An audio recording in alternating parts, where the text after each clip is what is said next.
once again the top of the driveway, and as I swing around I get a better shot of my deck right there. Coming back here, swinging around, you'll see again my structure right there with the odd tarp and the continuing of the driveway.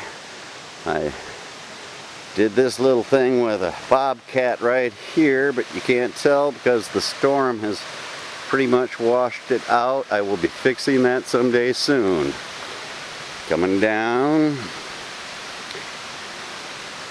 you will see there's my deck up in the hill. Those things right up there, that's going to be the tree house. There's my first totem right there. Oh, it's facing north towards the Trail of Tears. Alright, there's the kitchen deck. Right down there's the camp area, tarp with my beams coming around. And there is a long-range view of the ugly thing with the tarp, and you can see that the trees are there. I almost slipped because it's still wet. Alright. And there she is. Okay, now we're inside. Alright, I'm peeling the tarp back and I'm getting prepared to put the panels on. I'm only peeling part of the tarp back because it looks like it could rain. Bastards. The last thing I am doing here is, you might see all these cut pieces I cut to 45s, and they will be that business right there. That would be the short one. That would be the long side. And that gets the slope. So I have installed the first two panels on the end, and there they are. And it took a long time because they were unaligned. They should go better after that, but that was a bitch. Alright, there's the ass end of the thing.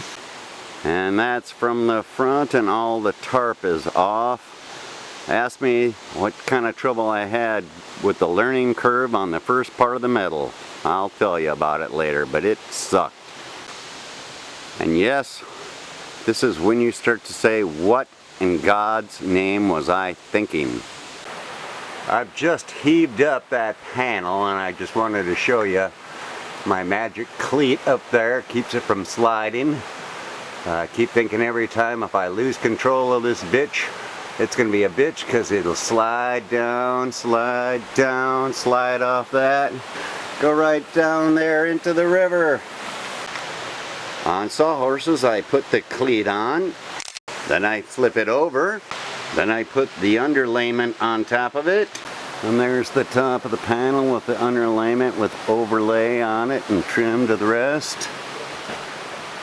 And there's the panel. Oops! There's the panel as it sits, ready to be lifted right up there. Crazy, huh? Okay, that's where the panel was sitting. I've heaved it up, and there it is. That's as far as I can heave it from the ground, sitting very dangerous. Now I'll get up on my ladder and pull it up tight.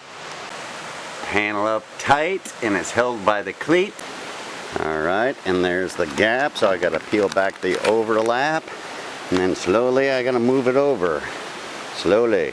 Almost slid over a little more like that. Check it all the way down there. And I will lift this up, and I'll feed that under it, and I'll tape that later. Alright, you'll notice is that I've got some tape all along that thing. It turns out that is getting to be the hardest part, and I'm going to lift this baby up like this, and I'm going to squeeze it all under there. And there you see it's all taped down. The seam is taped, and there's a lot of people that say that's stupid, you shouldn't have any leaks, but according to Mike Holmes, underlayment is cheap insurance. So I put the top down again, and then I'll finish off that panel and I'll put the next one on. And this is the kind of things that happen that don't get on the video, so I wanted to point it out. There's a 5-pound box of screws. I picked it up and it fell all over the place. I had to pick up all the screws. I didn't have a box, so I put them in a stouter box and had to put all those nails out. I can stack them somewhere else. This is the kind of shit that drives me insane. It happens every goddamn time.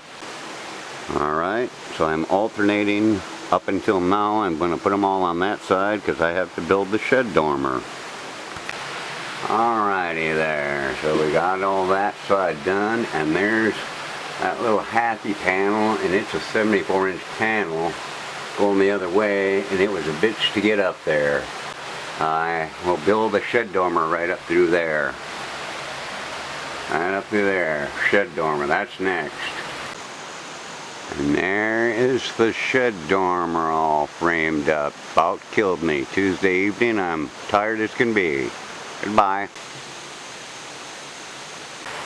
Shed dormer has a roof on it now. And that was no picnic. Yep. Alright, I have just put a beam across my totem. That's going to make it a totem. And I have done the other on the other side. And there's the front shot of them. Sure. The reason I've done that, as you can see, I made a mistake. I'm not quite finished with the front end of the roof. And that is because those last pieces must rest on a beam that's supposed to go there and right there, and it's supposed to come across and rest on that totem. And without that beam, I cannot put the last pieces in place. So I have been forced to start my totems when that was not part of the plan, because I'm an idiot. Well, we all heard the old saying, if you break it, you buy it. Or in this case, I got this far, now I gotta finish.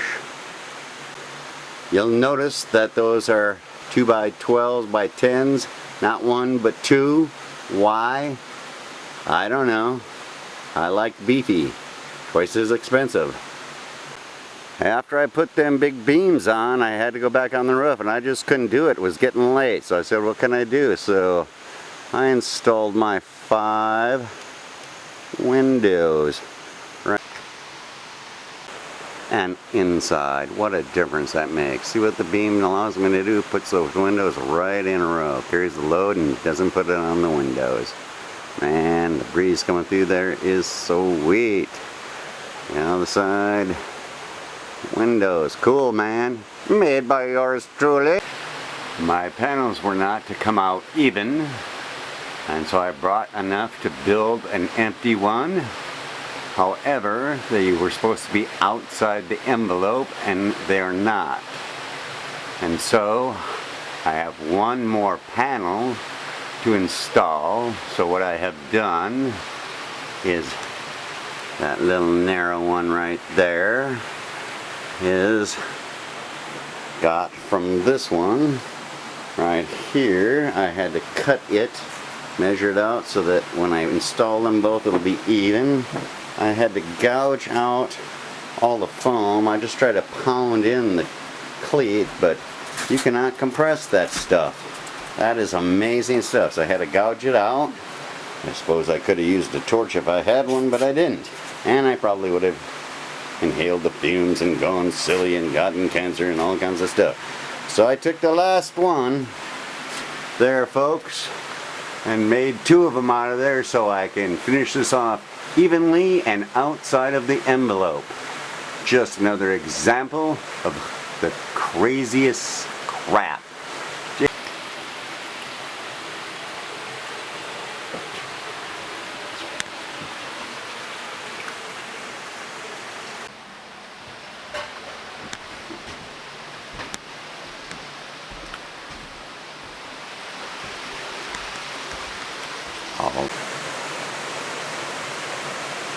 Yep. There we go.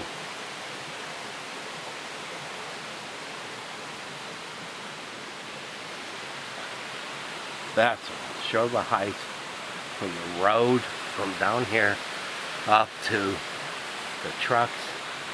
That's where I was trying to get.